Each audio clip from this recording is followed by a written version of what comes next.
अस्सलाम वालेकुम व्यूवर्स, उम्मीद है आप सब खैरियत से होंगे। तो आज हम आपके लिए लेके आए हैं एक क्विक शीर ख़ोरमा की रेसिपी। जो पैकेट आपको मेरे हाथ में नज़र आ रहा है उसमें वो सारे इंग्रेडिएंट्स मौजूद हैं जो हमने शीर ख़ोरमा में ऐड करने होती हैं। तो हम इससे जल्दी फटाफट से ये जो है शीर ख़ोरमा तैयार कर लेंगे और ये बहुत टेस्टी बनेगा और इसको बनाने में बिल्कुल टाइम भी नहीं लगना। तो सबसे पहले मैंने यहाँ पे 1 लीटर दूध ले लिया है और उसको मैंने इतना पका लेना है कि उसमें उबाल आने लग जाए।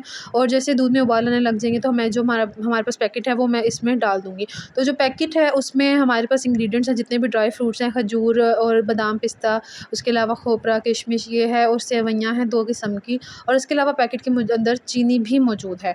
तो फिर हम दूध को अच्छे से पका लेंगे कि उसमें उबाल आ जाए, और जब तक आप उसे पकाएंगे तो उसको अच्छे से फेंटते भी रहें। अच्छा देखें, फिर जैसे ही उसमें उबाल आएगा तो हम जो ये पैकेट हमारे पास मौजूद है शीर ख़ोरमा का, हम वो सारा पैकेट दूध में ऐड कर देंगे और फिर उसको इतना पका लेंगे कि जो हमारी सेवइयाँ हैं वो अच्छे से गल जाएँ और जो बीच दूध में मिक्स हो जाए, और उसको साथ साथ हिलाते रहेंगे। मैंने जैसे बताया कि इसमें चीनी भी मौजूद है, तो आप उसको इतना हिलाएं कि जो चीनी है वो भी अच्छे से दूध में मिक्स हो जाए। तो इसको हिलाते रहें और पकाते रहें, और ताकि जो सेवइयाँ हैं वो अच्छे से गल जाएँ। अच्छा, अगर आपको लग रहा है कि जो सेवइयाँ पैकेट है उसमें चीनी कम है तो आप उसमें चीनी मज़ीद भी डाल सकते हैं।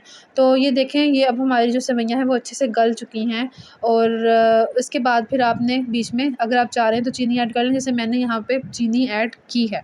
और फिर अच्छे से उसको मिक्स कर लें ताकि जो हमने दोबारा से चीनी डाली है वो बीच में मिक्स हो जाए। और ये देखें कि हमारी फटाफट क्विक जो शीर ख़ोरमा है वो तैयार हो चुका है, और बस हम इसको अब सर्विंग बाउल में निकालेंगे और ठंडा करने के लिए रख देंगे, और बस आपने फिर इसको एंजॉय करना है। सो उम्मीद है आपको ये क्विक सी रेसिपी पसंद आई होगी, और ज़रूर इसको ट्राई करें। अगर आपके घर में मेहमान आ रहे हैं तो आपने जल्दी से कोई मीठा बनाना है तो आप ये रेसिपी ज़रूर ट्राई कर सकते हैं। आपको किसी भी स्टोर से ये